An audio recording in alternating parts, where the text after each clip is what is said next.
And welcome to बाल जगत। हम पढ़ रहे हैं हिस्ट्री क्लास 7th और ये है पार्ट सेकंड चैप्टर 6 का, जिसका नाम था नगर व्यापारी और शिल्पीजन, जिसके हमने कुछ टॉपिक इससे पहले वाले वीडियो में अपने क्लियर कर लिए हैं, जो कि है आपका प्रशासनिक केंद्र टॉपिक था, मंदिर नगर और तीर्थ केंद्र, उसके बाद कांशा, उसके बाद घंटा धातु और लुप्त मोम तकनीक वगैरह। उसके बाद हमने पढ़ा हुआ था छोटे नगरों का संजाल, उसके बाद बड़े और छोटे व्यापारी, उसके बाद हमने पढ़ा हुआ था काबुल के बारे में, और अब पढ़ने वाले हम लोग नगरों में शिल्प। तो हम देखने वाले हैं नगरों में शिल्प क्या होता है। नगरों में शिल्प यहाँ से देखें।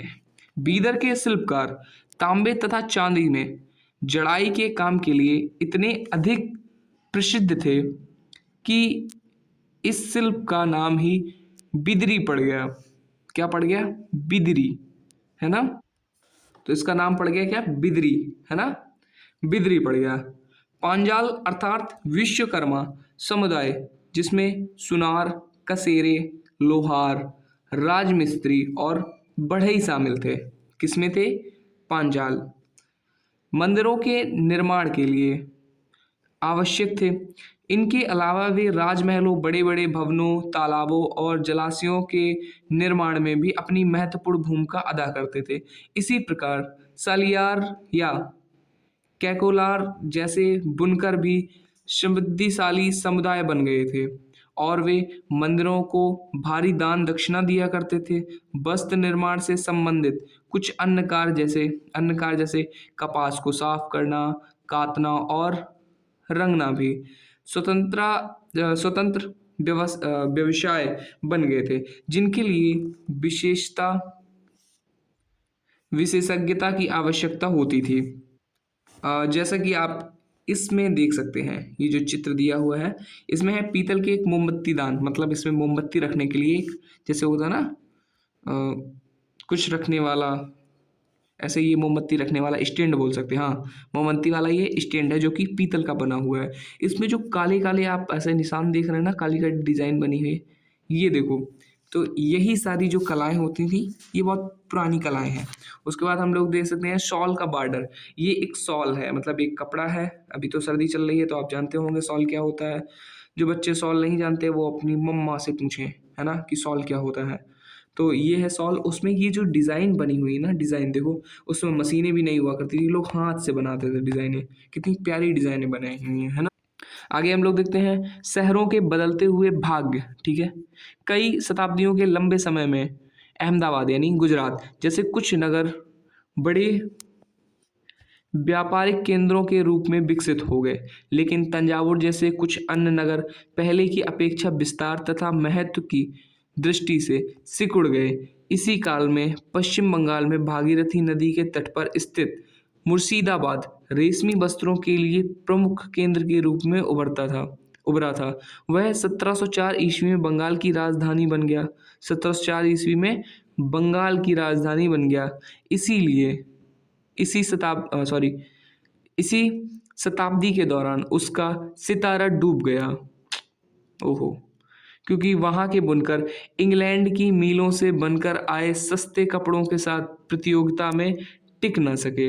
मतलब ऐसा था कि जो इंग्लैंड से कपड़े बन के आए थे वो थे सस्ते।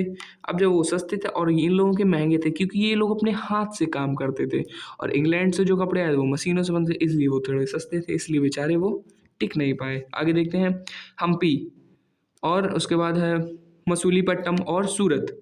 नज़दीक से एक नज़र देखते हैं हम्पी के बारे में। हम्पी की वास्तुकला का सौंदर्य, सच में हम्पी की जो वास्तुकला है ना, बहुत प्यारी है। अच्छा, आप लोगों को एक बात बताएं, हम्पी नाम सुनने के बाद आप याद करिएगा कि आपके पास एक नोट है ऐसा, जिसमें पीछे हम्पी का कुछ करके डिज़ाइन बना हुआ है। क्या आप बता सकते हैं किस नोट में बना हुआ है?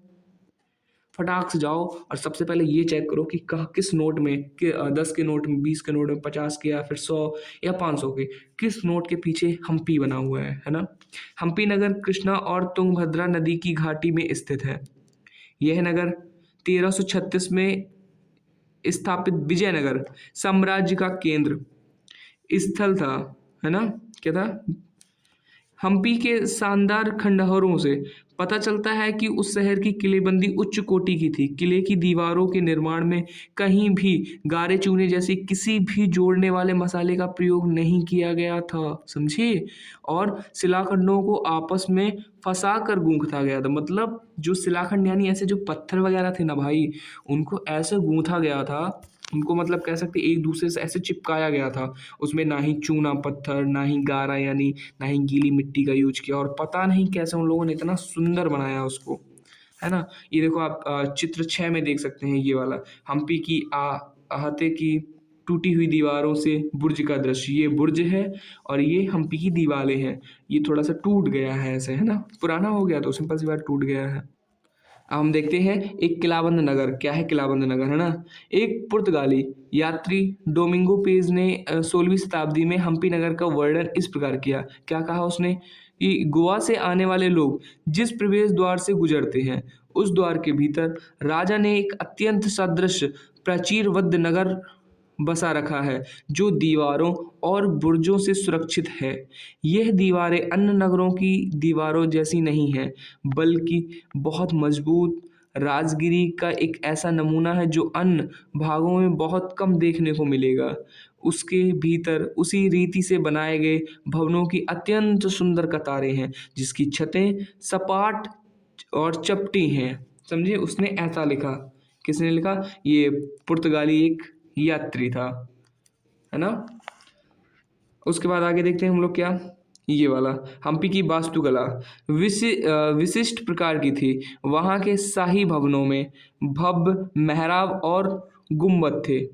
वहाँ स्तंभों वाली कई विशाल कक्ष थे, जिसमें मूर्तियों को रखने के लिए आले बने हुए थे। आले माने समझिए, कैसे समझा, देखो जैसे कि ये एक 1 मिनट, वेट अ मिनट।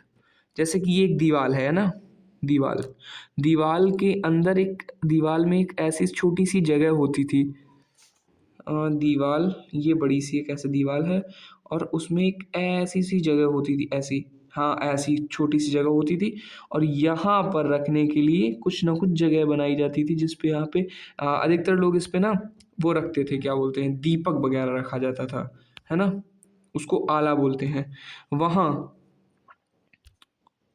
सुनियोजित बाग बगीचे थे, है ना, जिसमें कमल और टोडो की आकृति वाले मूर्तिकला के नमूने थे। 15वीं-16वीं शताब्दी के अपने समृद्धि काल में हम्पी कई वाणिज्यिक और सांस्कृतिक गतिविधियों से गुंजायमान रहता था। सॉरी, उन दिनों हम्पी के बाजारों में मुस्लिम सौदागरों, उसके बाद चीटियों और पुर्तगालियों जैसे यूरोपीय व्यापारियों के एजेंटों का जमघट लगा रहता था। मतलब एजेंट माने समझ रहे हो, अगर अपनी भाषा में बोलें तो उसको दलाल बोलते हैं, दलाल, है ना, है ना। तो क्या है कि मंदिर सांस्कृतिक गतिविधियों के केंद्र होते थे, और देवदासियां विरूपाक्ष यानी शिव मंदिर के अनेक स्तंभ वाले विशाल कक्षों में देवी प्रतिमा राजा तथा प्रजाओं के समक्ष नृत्य किया करती थी। महानवमी पर्व, जो आज दक्षिण में नवरात्रि पर्व कहलाता है, उन दिनों हम्पी में एक अत्यंत महत्वपूर्ण पर्व माना जाता था। पुरातत्वविदों ने उस महानवमी मंच को खोज निकाला है, जहां राजा अपने अतिथियों का स्वागत सत्कार करता। ये देखो, इसकी हम बात कर रहे थे, ये देखो। अब याद करो कि आपने ये वाला जो चित्र आप देख रहे हैं, ये आपने किस नोट के पीछे देखा है। अब इसको आप कमेंट करके बताएंगे कि सर हमने इस नोट के पीछे ऐसा ऐसा हमने देखा है ना। जो भी सही जिसका आंसर होगा उसको हम देंगे लाइक, ठीक है, जिससे बाकी लोग भी समझ सकें कि क्या है सही आंसर। उसके बाद आगे देखते हैं। और अधीनस्थ व्यक्तियों से नजराने उपहार लिया करता था। वहीं विराजमान होकर राजा नृत्य एवं संगीत तथा मल्लयुद्ध के कार्यक्रम भी देखा करता था। मल्लयुद्ध माने समझ रहे हो ना, कुश्ती, दंगल, दंगल मल्लयुद्ध, समझे। ऐसे 1565 में दक्कनी सुल्तानों गोलकुंडा, बीजापुर, अहमदनगर और बरार और बीदर के शासकों के हाथों विजयनगर की पराजय के बाद हम्पी का विनाश हो गया। वो बहुत गलत हुआ ये, है ना। सच में नहीं होना चाहिए था ये।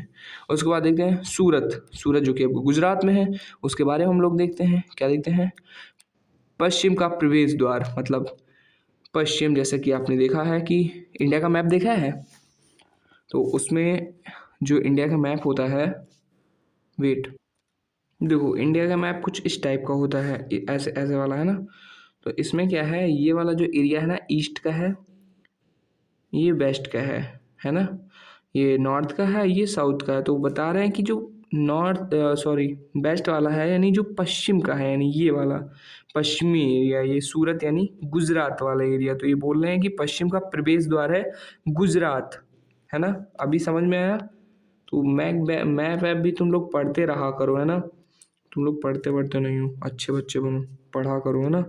तो क्या है कि सूरत मुगल काल में कैवें, यानी आज के खंबात, खंबात की खाड़ियों के बारे में भी तुम लोग पढ़ोगे भी, मज़ा आएगा, है ना। और कुछ समय के बाद अहमदाबाद के साथ साथ गुजरात में पश्चिमी व्यापार का वाणिज्य केंद्र बन बन गया। सूरत ओरमुज ओरमुज की खाड़ी से होकर पश्चिमी एशिया के साथ व्यापार करने के लिए मुख्य द्वार था। सूरत को मक्का का प्रस्थान द्वार भी कहा जाता था, क्योंकि बहुत से हज यात्री जहाज से यहीं से रवाना होते थे। मतलब जो हज की यात्रा करने लोग जाते ना, तो लोग यहीं से होकर जाते थे, समझे। आगे देखते हैं, सूरत एक सर्वदेशीय नगर था, जहाँ सभी जातियों और धर्मों के लोग रहते थे। 17वीं शताब्दी में वहाँ पुर्तगालियों, डचों और अंग्रेजों के कारखानों एवं माल गोदाम थे। अंग्रेज इतिहासकार ओविंग ओविंगटन ने 1689 में सूरत बंदरगाह का वर्णन करते हुए लिखा है कि किसी भी एक वक्त पर भिन्न भिन्न देशों के औसतन 100 जहाज एक बंदरगाह पर लंगर डाले खड़े देखे जा सकते थे। सूरत में ऐसी अनेक दुकानें थीं जो सूती कपड़ा थोक और फुटकर कीमतों पर बेचती थी। सूरत के वस्त्र अपने सुनहरे गोटा किनारियों, यानी जो जरी जरी का बोलते हैं उसको, के लिए प्रसिद्ध थे, और उनके लिए पश्चिम एशिया, अफ्रीका और यूरोप में बाजार उपलब्ध थे। राज्य ने विश्व के सभी भागों से नगर में आने वाले यात्रियों की आवश्यकताओं को पूरा करने के लिए अनेक विश्राम गृह बना रखे थे। वहाँ भव्य भवन और असंख्य मनोरंजन स्थल थे। सूरत में कठियावाड़ी सेठों तथा महाजनों की बड़ी बड़ी साहूकारी कंपनियां थीं। उल्लेखनीय है कि सूरत से जारी की गई हुंडियों हुंडियों को दूर दूर तक मिस्र में काहिरा, इराक में बसरा और बेल्जियम में एंटवर्प्स के बाजारों में मान्यता प्राप्त थी। किंतु 17वीं शताब्दी के अंतिम वर्षों में सूरत का भी आधा पतन प्रारंभ हो गया। इसके कई कारण थे, जैसे कि मुगल साम्राज्य के पतन के कारण, बाजारों तथा उत्पादकता की हानि, है ना, पुर्तगालियों द्वारा समुद्री मार्गों पर नियंत्रण, और मुंबई यानी वर्तमान वाला मुंबई से प्रतिस्पर्धा, जहां 1668 में अंग्रेजी ईस्ट इंडिया कंपनी ने अपना मुख्यालय स्थापित किया था। आज सूरत एक महत्वपूर्ण वाणिज्यिक केंद्र है। देखो ये वाला जो एरिया है ना, ये वाला जो अभी लाइन हम लोगों ने पढ़ी है, ये वाला 1668 में अंग्रेजी ईस्ट इंडिया कंपनी ने अपना मुख्यालय स्थापित किया। भाई ये बहुत बड़ी हिस्ट्री है। अगर ये वाला जब पढ़ा जाएगा ना, हम लोग पढ़ेंगे भी, आने वाले टाइम पढ़ेंगे ना भाई, बहुत मज़ा आएगा उसको पढ़ने में। अभी यहाँ पर छोटे छोटे टॉपिक दिए गए हैं, बस उन पर नज़र डालनी है, उनको गौर करना कि हमने क्या क्या पढ़ा है, कौन कौन से ऐसी चीज़ें आई थी। और जब वो उनके बारे में हम लोग डिटेल में पढ़ेंगे ना, तब बहुत ज़्यादा मज़ा आएगा, कैसे अंग्रेज आए हैं, कैसे उन लोगों ने ये सारी चीज़ें की हैं, है ना। मज़ा आने वाला है। चलो आगे देखते हैं क्या है। जोखिम भरा दौर, मसूलीपट्टनम के लिए चुनौती। मसूलीपट्टनम या मछलीपट्टनम नगर कृष्णा नदी के डेल्टा पर स्थित है। 17वीं शताब्दी में यह भिन्न भिन्न प्रकार की गतिविधियों का नगर था। हॉलैंड और इंग्लैंड दोनों देशों की ईस्ट इंडिया कंपनी ने मसूलीपट्टनम पर नियंत्रण प्राप्त करने का प्रयत्न किया, क्योंकि तब तक वह आंध्र तट का सबसे महत्वपूर्ण पत्तन बन गया था। मसूलीपट्टनम का किला हॉलैंड वासियों ने बनाया था, है ना। हॉलैंड से जो लोग आए थे उनके। आगे देखते हैं मछुआरों का एक गरीब नगर। ये एक छोटी सी चीज़ है, इसको पढ़ते हैं, देखते हैं इसमें क्या है। अंग्रेजी ईस्ट इंडिया कंपनी के एक गुमास्ते विलियम मैथवर्ड ने 1620 ईस्वी में इन शब्दों में मसूलीपट्टनम का वर्णन किया था। यह गोलकुंडा का मुख्य पत्तन है, जहाँ परम पूज्य ईस्ट इंडिया कंपनी अपना एजेंट रखती है। वाह। ये एक छोटा नगर है, पर घना बसा हुआ, बिना किसी चार दीवार के और खराब तरीके से बना हुआ। ना ही यह अच्छी जगह स्थित है। इसके सभी जल स्रोत खारे पानी के हैं। पहले यह एक गरीब मछुआरा नगर था। आगे चलकर यहाँ जहाज़ों के लिए लंगर डालने की सुविधा हो गई, जिससे व्यापारी लोग यहाँ रहने लगे। और चूंकि हमारे तथा हॉलैंड के निवासी यहाँ इस तट पर आते जाते रहते हैं, यह उसके लिए निवास की व्यवस्था करता है। क्या बात है।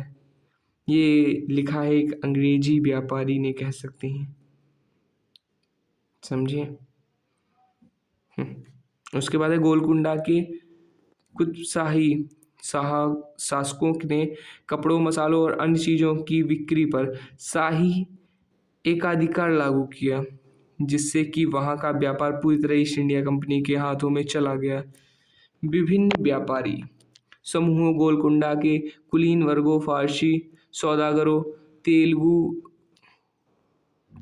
कोमटी, चेट्टियार और यूरोपीय व्यापारियों ने नगर को घनी आबादी वाला और समृद्धशाली बना दिया। जब मुगलों ने गोलकुंडा तक अपनी शक्ति बढ़ा ली, तो उनके प्रतिनिधि सूबेदार मीर जुमला ने, जो कि स्वयं एक सौदागर था, हॉलैंड वासियों और अंग्रेजों को आपस में भिड़ाना शुरू कर दिया। 1686 से 1687 में मुगल बादशाह औरंगजेब ने गोलकुंडा को मुगल साम्राज्य में मिला लिया। अब यूरोपीय कंपनियों के सामने अन्य विकल्प ढूंढने की समस्या आ खड़ी हुई। कंपनी की कई नीति के अंतर्गत केवल इतना ही पर्याप्त नहीं था कि पत्तन भीतरी प्रदेश के उत्पन्न केंद्रों के साथ संबंध बनाए रखें, बल्कि इस बात की भी आवश्यकता महसूस की गई कि कंपनी के लिए केंद्र एक साथ राजनीतिक, प्रशासनिक तथा वाणिज्यिक भूमिकाएं भी अदा करें। जब कंपनी के व्यापारी मुंबई, वर्तमान मुंबई, कलकत्ता यानी जो कि कोलकाता है, और मद्रास यानी कि चेन्नई चले गए, तब मसूलीपट्टनम अपने व्यापार और समृद्धि दोनों ही खो बैठा और 18वीं शताब्दी के दौरान उनका आधा पतन हो गया। आज वह एक छोटे से जीर्ण शीर्ण नगर से अधिक कुछ नहीं है। आओ आगे देखते हैं। नए नगर और व्यापारी। 16वीं और 17वीं शताब्दी में यूरोप के देश व्यापारिक उद्देश्यों से मसालों और कपड़ों की तलाश में लगे हुए थे, जो यूरोप और पश्चिमी एशिया दोनों जगह लोकप्रिय हो गए थे। अंग्रेजों, हॉलैंड वासियों और फ्रांसीसियों ने पूर्व में अपनी वाणिज्यिक गतिविधि का विस्तार करने के लिए अपनी अपनी ईस्ट इंडिया कंपनी बनाई। प्रारंभ में तो मुल्ला अब्दुल गफूर और वीरजी बोरा जैसे कुछ बड़े भारतीय व्यापारियों ने उनके पास बड़ी संख्या में जहाज थे, उनका मुकाबला किया, किंतु यूरोपीय कंपनियों ने समुद्री व्यापार पर अपना नियंत्रण स्थापित करने के लिए अपनी नौशक्ति का प्रयोग किया और भारतीय व्यापारियों को अपने एजेंट के रूप में कार्य करने के लिए मजबूर कर दिया। अंततः अंग्रेज उपमहाद्वीप में सर्वाधिक सफल वाणिज्य एवं राजनीतिक शक्ति के रूप में उभर कर स्थापित हो गए। वस्त्रों जैसे धातुओं की मांग में तेजी आ जाने से अधिकाधिक लोगों ने कताई, बुनाई, धुलाई, रंगाई आदि का धंधा अपना लिया। इससे इन शिल्पों का बहुत विस्तार हुआ। भारतीय वस्त्रों के रूप, रंग और डिजाइन अधिकाधिक परिष्कृत होते गए, किंतु इस काल में शिल्पकारों की स्वतंत्रता घटने लगी। शिल्पजन पेशगी की प्रणाली पर काम करने लगे, जिसका अर्थ यह था कि उन्होंने जिन यूरोपीय एजेंटों से पहले ही पेशगी ले ली थी, उन्हीं के लिए उन्हें कपड़ा बुनना होता था। अब बुनकरों को अपना कपड़ा या बुनाई के नमूने बेचने की स्वतंत्रता नहीं थी। उन्हें तो कंपनी के लिए एजेंटों द्वारा निर्धारित डिज़ाइन के कपड़े उन्हीं की मांग के अनुसार बनाने पड़ते थे। देखा, कैसे मजबूरी आ गई लोगों की।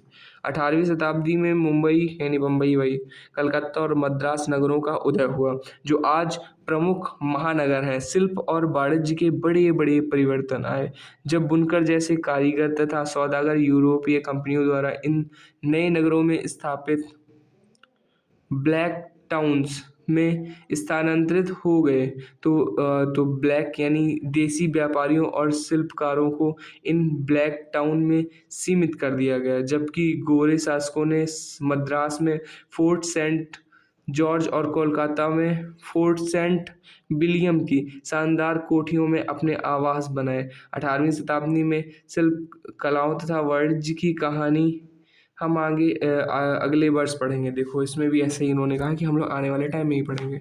हमें भी यही पता था कि हम लोग आगे आने वाले टाइम में ही पढ़ेंगे। ये देखो इन्होंने एक ऐसे दिया हुआ है, ये देखो बेचारा बूढ़ा ऐसे मेहनत कर रहे हैं, पड़ा हुआ है। ये देखो ऐसे किसी की सेवा में लगे हुए हैं, नहीं पता है। ये देखो यहाँ मेहनत कर रहे हैं और ये कोई अंग्रेज है, देखो कैसे राजा बना घूम रहा है। बताओ हमारे देश में ये सब कर रहा है, क्या यार क्या कंडीशन आ गई। ये है वास्को डी गामा। इनके बारे में हमने एक अभी शॉर्ट वीडियोस भी डाला था वास्को डी गामा के बारे में, है ना। हम लोग इसके पढ़ते हैं वास्को डी गामा के बारे में। क्या है वास्को डी गामा?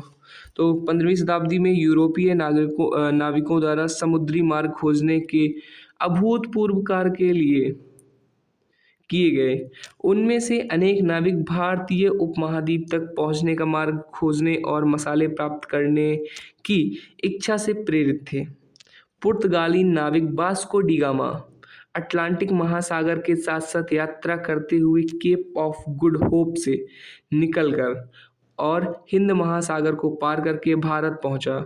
उसे अपनी पहली यात्रा को पूरा करने में 1 वर्ष से अधिक समय लगा। वह 1458 में कालीकाट पहुंचा और अगले वर्ष पुर्तगाल की राजधानी लिस्बन लौट गया।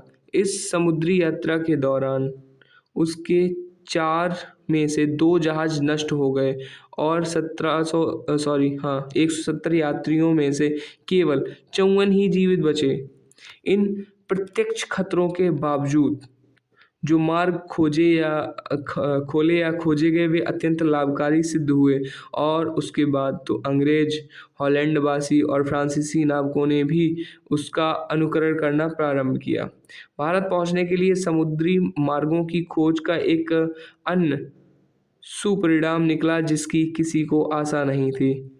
एक इटलीवासी क्रिस्टोफर कोलंबस ने भारत पहुंचने का मार्ग खोजने के लिए अटलांटिक महासागर को पार करके पश्चिम की ओर यात्रा करने का निश्चय किया। उसका सोचना था कि चूंकि पृथ्वी गोल है इसीलिए वह पश्चिम की ओर से भी भारत पहुंच सकता है। वह 1492 में वेस्ट इंडीज के तट पर पहुंचा। वेस्ट इंडीज का नाम इसी भ्रांति के कारण पड़ा। उसके पीछे स्पेन और पुर्तगाल के नाविक और विजेता भी वहां आते रहे और उन्होंने मध्य और दक्षिणी अमेरिका के बड़े बड़े भागों को अपने कब्जे में कर लिया और अक्सर उन प्रदेशों में पहले वाली बस्तियों को नष्ट कर दिया। मतलब ये लोग ये ढूंढ ढांड के बहुत सारी हरकतें करते थे उल्टी सीधी, लेकिन ठीक भी है कुछ तो उन्होंने किया। यहाँ से वहाँ घूमे, इधर उधर नाव लेके, इधर से उधर, इधर से उधर, इधर से उधर। बाकी बेटा जो इसके क्वेश्चन आंसर है वो हम करवाएंगे नेक्स्ट वाली वीडियो में। तब तक के लिए वीडियो कर दीजिए लाइक, सब्सक्राइब चैनल को कर दीजिए, है ना, और भेज दीजिए अपने दोस्तों के पास और जल्दी से सर का सपोर्ट करिए ताकि हम जल्दी से डिजिटल बोर्ड ले लें और आपको फिर हम डिजिटल बोर्ड पर पढ़ाएं। बाकी भी सब्जेक्ट आपको पढ़ाने हैं, मैथ भी आपकी कंप्लीट करवानी है ना। मज़ा आएगा जब हम लोग मैथ पढ़ेंगे क्योंकि थोड़ा बोरिंग सब्जेक्ट है। तब तक के लिए बाय बाय, जय हिंद, मिलते हैं नेक्स्ट वीडियो में।